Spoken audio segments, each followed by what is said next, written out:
This quick video is about how to turn off Face ID lock for recently deleted album and iPhone. And you can see the lock option on iOS 16 or later versions.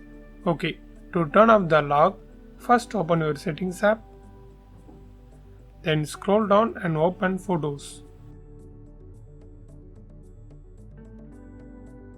Now under Albums, you can see this option Use Face ID.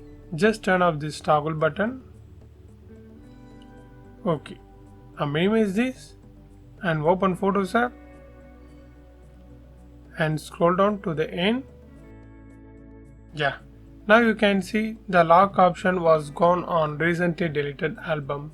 And if you want to again turn on the lock option means just came here and turn on this Face ID.